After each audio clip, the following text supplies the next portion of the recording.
People say that to me sometimes, like, "Oh, you're fearless." I'm like, "Oh, absolutely not. I am not. I am courageous because plenty of these things scare me, and I just choose to do it anyway." Welcome to Wandering Weirdly, a podcast for curious adventurers, joyful rebels, and multi-passionate wanderers of every kind. We're Annie and Thomas, friends exploring the messy magic of life and following curiosity wherever it leads. Every episode is a journey through creativity, self-discovery, and the wonderfully tangled map of being a human. Wandering Weirdly is a part of the Bold Departure Network, podcast for those craving an authentic and unconventional life on their own terms. Hello and welcome to Wandering Weirdly. I'm Thomas Butel. And I'm Annie Slade. Hello, Annie. Hi, Thomas. Welcome back again. Yes. Are you ready for another, hopefully, interesting conversation? Yes, absolutely. Okay. Let's talk about exploration. Let's. This is one of my favorite topics. So, how about I just throw you some questions and we see where it takes us? Sounds good. Okay. So, exploration. I feel like this brings a lot of different images to mind for people. So I would love to hear when I say that, when you think about the word exploration, kind of what is the first thing that comes to mind for you? The first thing, well, I'm going to answer in a weird way because exploration to me is places and things and books and self. So I guess it's about curiosity more than anything else. So yeah, I mean, exploration is all kinds of things. So I'm having a hard time just like thinking of one word or one idea around exploration. Great. I love that.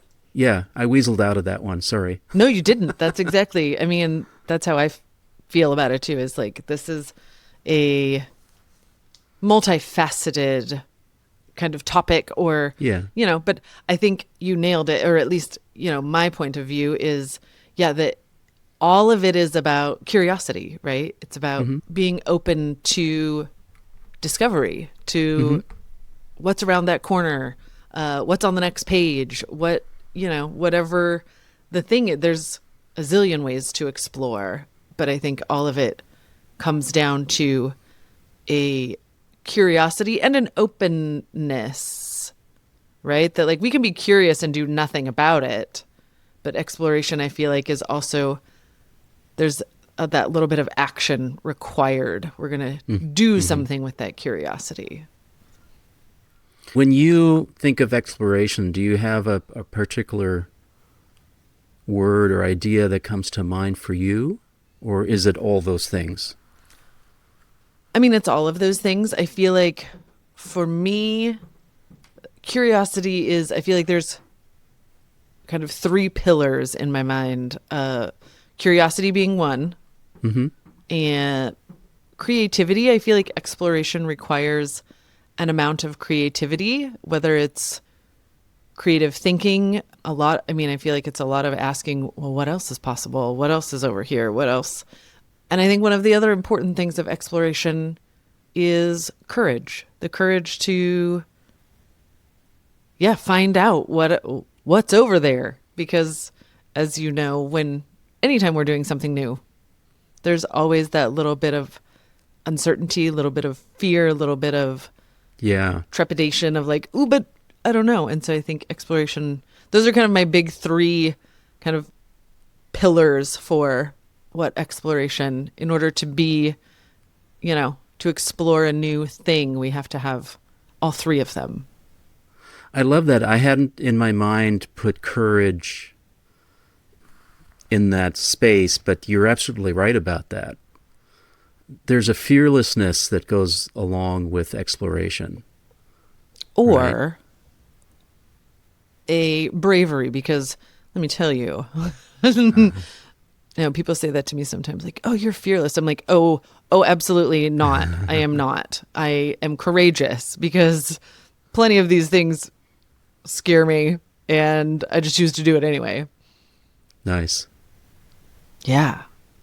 So, tell me, what are some of your favorite ways to explore? What you know, I'm going to start by saying there's a way that I don't like exploring, and that is like getting in the car and just driving and driving and driving. Fair. For me, when I go somewhere, so this is about being in places, let's say. When I go somewhere, I want to be in that place, and I don't want to then be rushing to the next place and the next place. I actually want to be in one place and experience it.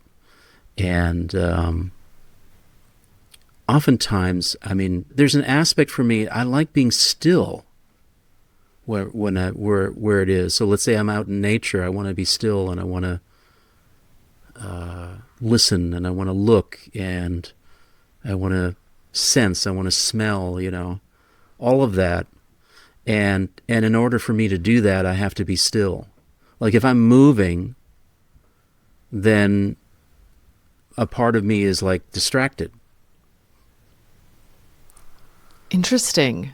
Yeah. Okay.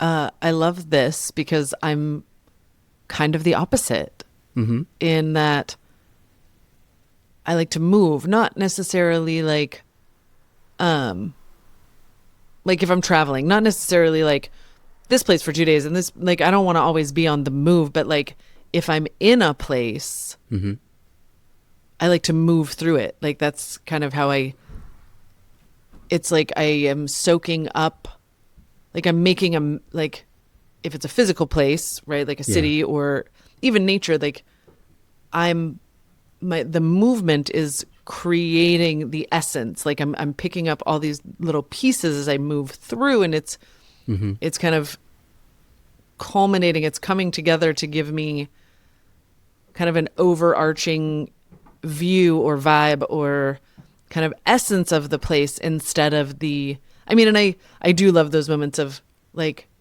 pause for a second and pick up that smell or notice these things. But I think for me, it's moving through, it's kind of creating this collage of things that give me an overall feeling of a place. So I just think that's really interesting that you love just the stillness, and that's kind of how you soak in those small things. And yeah, that I'm like, my favorite way to explore like a new place is just walk. I just want to walk. Walk the streets. I mean, like I remember once upon a time, there was a day, my sister-in-law and I literally walked 20 miles around London. Just. Yeah, I've done that too. Yeah. London is a fabulous place to explore. Oh my gosh. One of my favorites. But it's that movement. For me, it's the moving, the kind of, just the soaking it all in as I move through it. It sounds to me, or I'm making up, that you are sort of embodying a memory. Your body gains the memory by moving. Yeah, that's an interesting way of thinking. I've never thought about it that way, but it is like that. Yeah.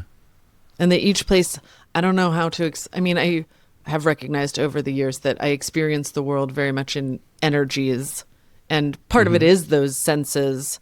But like every place feels different. Yeah. It's a different, even if there are things that look the same, but it's a different feeling. And I only get that by moving through it. It's like not everywhere has cobblestones. I'm thinking of London, right? There are a lot of cobblestone streets in London, and walking is a different experience there than other places. Yeah, absolutely. Ooh, very interesting. I'm going to have to think some more about that. Maybe we'll talk about that later. But carry on. Tell me more about your favorite ways to explore. So I love this, that, okay, being in a place, you like the stillness to be able to kind of soak it in and really absorb those small details. I think another part for me about exploring is, I was thinking about this earlier, and there's a point where I don't know if I've soaked it in, if I've soaked it all in or not, but there's a point was like, okay, I gotta move on now. Like, I've absorbed as much as I can, and this is both for like when I'm at a place, and also like when I'm reading a book or I'm, going down a rabbit hole, I'm exploring some new topic, I'm Googling or whatever, and I can get in these modes where I'm just like, I got to follow this through, as far as I can go. And then maybe a couple hours into it, it's like, okay, my body, my brain is telling me I got to take a break, like I need electrolytes or something. Something is, I've used everything up that I can in this exploration, and it's time to take a break, take a pause, take a nap, whatever it is. Take a nap. I feel like that's my brain's way of just like, and I'm going to process all the stuff you've just put in here and reboot. Cool. Thank you. It's like, right. I think of it as, you and I are both. The memories have to start tying together or something. That's what I mean. You and I are both old enough to remember. I always think of it like defragmenting your. Remember when you have to use to go in and like defragment your hard drive or whatever? That's what it feels like. Interesting. Okay, so places and ideas. I always call that going down the rabbit hole of like, mm-hmm. I see it. Something has captured my interest, and I'm about to just like take a little bunny trail down. Yeah, sometimes I end up going hard down those because it's like, it's all brand new and it's all like, oh man, this is so satisfying, whatever I'm looking for and all that. Yeah. What else can I say about exploring? Mediums of exploration. So, I mean, you are a very creative human. How does exploration play into your creative projects? I'm glad that you're asking that question, because I enjoy going down new paths and trying new things, but there's also a stress that's involved with it. And I guess this relates to what you were talking about, the courage. It's like, it's not that I'm fearful, it's that I'm frustrated. It's uncomfortable. Exploration is not the comfort zone. That's kind of the point. Yeah. And so when you're creating something new, especially if you're doing something that you've never done before, it's like, how do I do this, I have a couple of projects that I'm working on right now where I am in that state. And I have to take a go at it, and then I have to let it go, and then I have to come back to it and let it go. And this is when it's handy when you have multiple projects, because then you can say, okay, today I'm not going to work on that because I'm going to go back to this one over here. And you do a little bit of that, and exploring is like learning, and okay, that's frustrating. Let me go back here. So I'm building the one that it's on top of my mind right now because I was working on it yesterday. I am going to build a large bridge, like a steel bridge for my model railroad. And I'm building it with wood and cardboard and cardstock shapes, right? And then I'm going to spray it silver or whatever to make it look like steel. But I want the bottom beams, I want them to have, for lack of a better word, holes in them, right? I want it to look like it's a sort of like a constructed I-beam with spaces in it. And so what I'm doing to do that is I got myself a spiral-bound day planner, and the pieces of paper have holes where the spiral goes through, and so I take those pages and cut those strips out, and I make the beams, and I got a beam constructed, and I was like, oh, actually this is kind of cool, but it also took a lot of work to do the first one. Now that I know, of course, now I can start fabricating and manufacturing and doing more. But to get to that first one was like it was all experimental. It's like, how do I do this? Okay, I have to cut it, and I have to. Oh, I need to make it 7 millimeters wide, and I have to. This is going to be 10 millimeters wide, and I'm using coffee stirrers, as the side beams, and so imagine these coffee stirrers sandwiched with the spiral holes. No, I love it. I mean, I think that's exactly it. I think it's the discomfort of having to figure things out and having to honestly, having to suck at it at first and having it not go, and being willing to suck at it and being willing to I mean, I have gotten on trains going the wrong direction. Oh, well, that's what happens when I've never been here before.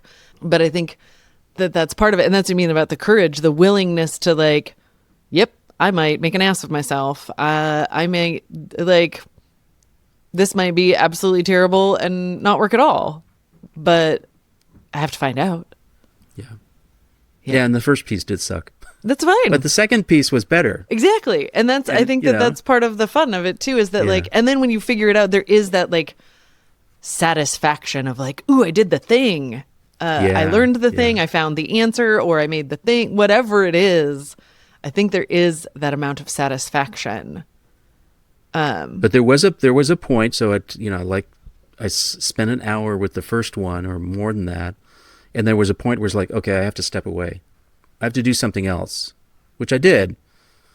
And then it's oh, that wasn't too bad. Let me try it again. And then I made the second one, And I think that is an interesting point. I want to circle back to that because you were exploration is amazing, but also it's uncomfortable, right? Yeah. And I think I love that you're talking about that you have this balance of but then I can go pick up this other project where I do feel I know what I'm doing. I know how this works. Where it's not uncomfortable, where it's there's that ease.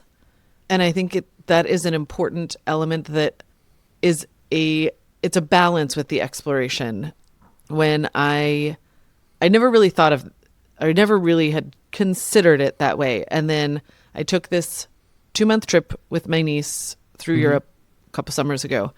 And 2 months. I mean, I'd been to some of the places before, but not I don't know them like I know, the back of my hand. I know where some things are and I know how some things work, but it's still very much a lot of figuring out everything all the time.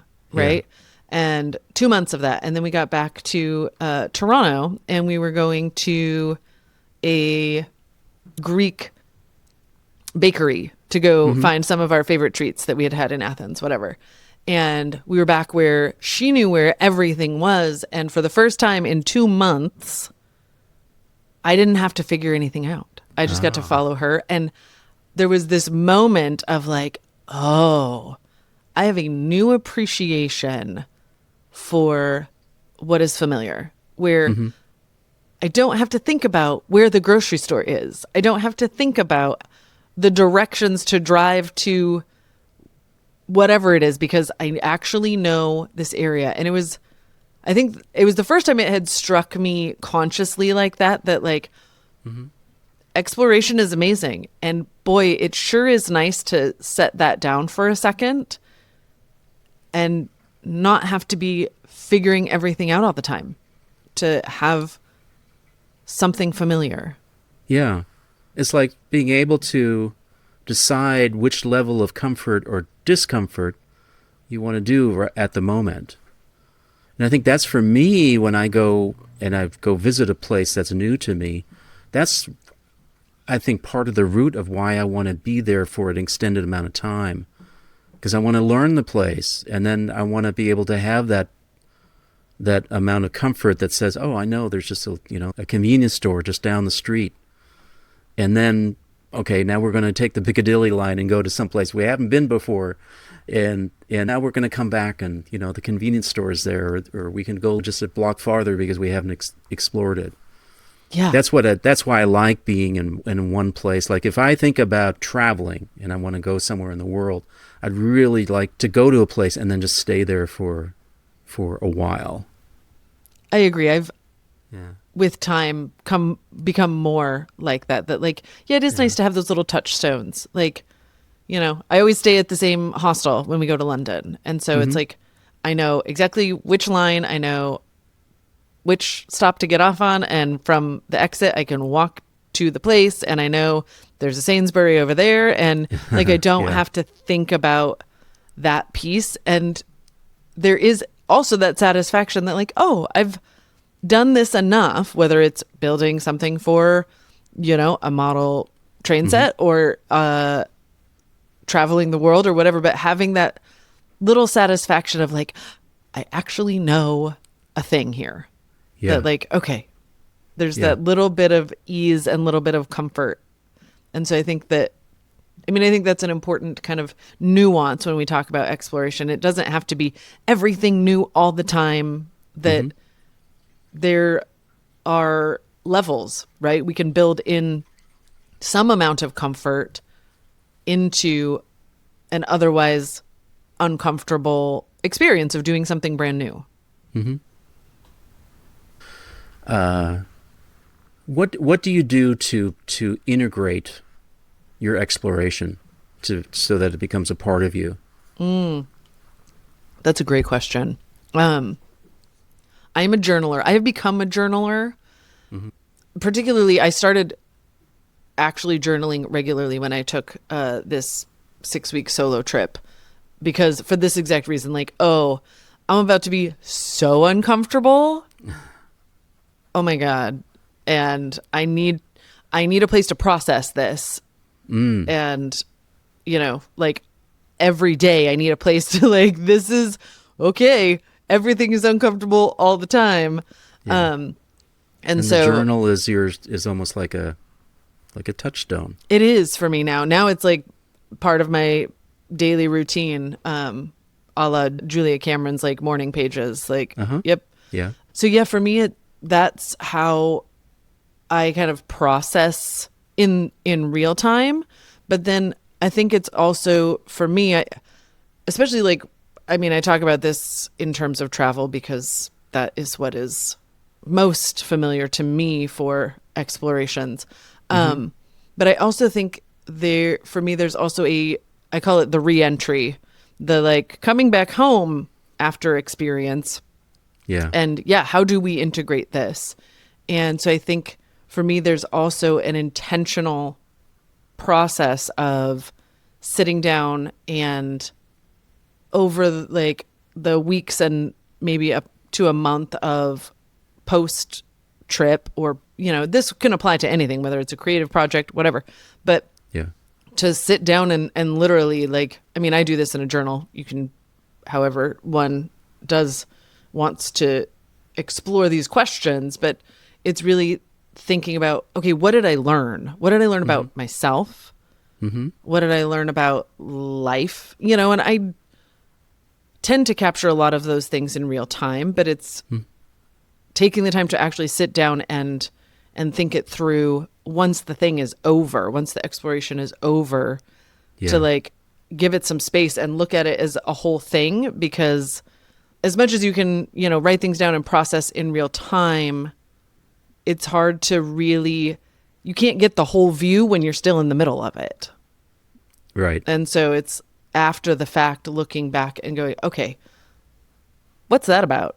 Like, what did I get from that? How did that change the way I'm thinking about things? Like, what moments continue to like surface in my brain that I keep thinking about? What about that?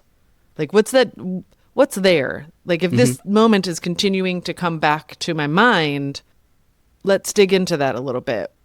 Did I learn something new, or what's the application there?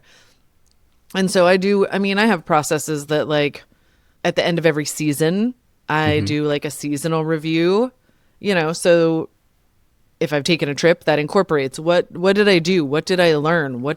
And then really composting and integrating like, okay, what parts of this do I want to carry forward? Why is this important to me? And then, kind of setting intentions for the next thing. And sometimes it's, starting a new practice or habit. Sometimes it's been a mindset shift that simply writing it down and acknowledging it is sufficient to kind of lock it in for me. So yeah, for me, it's really about just taking the time to like pause. Let's now take a step back now that we've had a little bit of distance and look at this thing as a whole. And yeah, what did I get from that? And what do I want to do with it? And it occurs to me that is actually would be really valuable for other types of exploration as well, whether it's reading a book or exploring some sort of topic that's new, or creative explorations. I mean, I do a little bit of that with my creative explorations. I'll be journaling about it before I start it, and then I'll also be journaling about it during and after. Not extensively, but just like, look at this, and here's something that I learned about it, or learned about me. Yeah, and I mean, I made it sound very intense. It doesn't have to be, but like a lot of times just even noting the observation in my daily journaling is enough to I think just bring it into consciousness and bring it into the like forefront of like, oh, I noticed a thing, instead of it just kind of being background noise with everything else. So just the simple act of noticing, and then through a daily journal practice. I mean, just even in life, I don't have to go on a trip. Just doing life. I do notice that there are times where, I'm circling around an idea. Like I wrote about this yesterday and I wrote about it the day before. I see that there's something here I'm circling around. Sometimes it's something I'm curious about, or I'm noticing something that, isn't working for me. Like, I'm feeling really scattered and I'm writing about that a lot. So maybe it's time to do something with that. So, it can even come through just those simple daily practices of like, I write in my journal and then, oh yes, I noticed that I've been writing a lot about this thing. Let's pay some attention to that. I'm just curious, how much time do you spend journaling in a session? Maybe 5 minutes, 10 minutes? I try and do the 3 pages, Okay. So I don't know, 15, if sometimes it's more pages if I've got a whole lot going on, but definitely it's always less than half an hour. Okay. But yeah, I would say probably 15, 20 minutes maybe. Yeah. Great. Yeah, that's kind of become a touchstone in my day, especially in recent years where I've kind of where I've been living in 2 places and whatever, that it's also become a grounding practice to just like, this is a thing I do every day. It doesn't matter where I am. It doesn't matter what else is going on. I make the time to do this, which has been very helpful when there's a whole lot of other chaos going on. Yeah. Other thoughts before we wrap it up? Yes. In what ways do you find exploration as nourishment? Nourishment for your mind, nourishment for your body? That's a great question. I mean, I don't think this is what you're asking, but I'm gonna take it. Make it your own. One of my favorite ways to explore is with food, so literal nourishment. Yeah. Yeah, I find I am one of those humans who I crave new experiences. I crave novel, and that if I don't get enough of that, I'm really just an unpleasant human.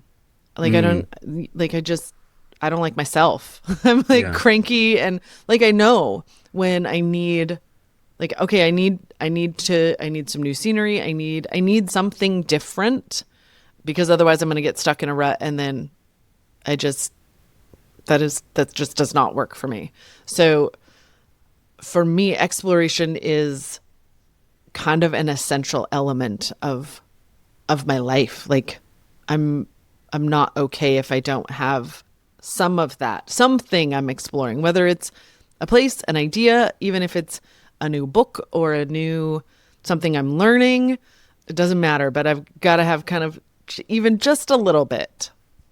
And again, this is not what you were asking, but if you look at my astrological chart, there is a house. The ninth house is kind of associated with exploration and learning and these kinds of travel and philosophy, these kinds of things.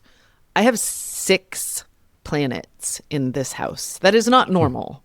So it is literally like part of who I am. I am not okay without it. Yeah. And so I would be curious to hear that for you too. How is that nourishing for you? I actually don't know how to answer it straightforwardly, other than to say that I know when I am exploring, when I'm creating, when I'm going down these rabbit holes, that I come alive. Like it's an essential part of who I am. So I know it's nourishing in that sense, that it's nourishing because it makes me come alive. I think that's the best way I can put it. Oh, I agree. Like, yeah. One of my favorite, drop me in a new place. And yeah, I feel like there's something there around being present, and why that's part of why we feel more alive is because it's new and we have to be fully present with whatever the thing is. Yeah. Because otherwise we're going to miss the thing, or we're not going to learn it. Like, I feel like that's part of the flow, like getting into that flow state too, is like you have to be so intensely present. And I think maybe that's part of why we feel more alive in those moments. Yeah, yeah. And I even to the point where you're basically yourself disappears. Like you're so present and you're so into what it is you're doing or you're seeing or experiencing that yourself is gone away. I mean, it's like meditation, really. Yeah, all the noise, all that mental noise, the chatter, Yeah. Our brains always, blah, blah, blah, the monkey mind has just poof, because something else has captured your attention so completely. And Yeah. I think that's part of certainly why I crave it too, is because that's where we feel alive. And future episode, we can talk about that, about, what is that? How do we bring more of that, if that's really kind of the core of it, is that being present and, all of the excitement and all of the just being immersed in whatever the experience is. And then how do we bring that into our everyday life? How do we be that present and be that in tune when we're doing the dishes? Or do you know what I mean? Is there a way that we can how do we find our way back into that state in just everyday life? I think we'll have to wait for another episode. I think so too. Because if we don't, we're going to be talking here forever. Which we could absolutely do. This is like, you just opened up another lane of exploration with that comment. It's what I do. So I'm excited to go down there, but I think we have to wrap it up for this one. I think so too. So yeah. Thank you for being here. Thank you for listening. And as always, come back next time. And thanks, Thomas. These are the most delightful conversations. Thank you, Annie. Keep wandering, and keep wandering weirdly. Absolutely. All right. Bye, friends. Thanks for joining us for this episode of Wandering Weirdly. You can find show notes and past episodes at wanderingweirdly.com. Tune in next time for another wild and wandering exploration. Don't forget to check out bolddeparturenetwork.com for more podcasts about authentic and unconventional living.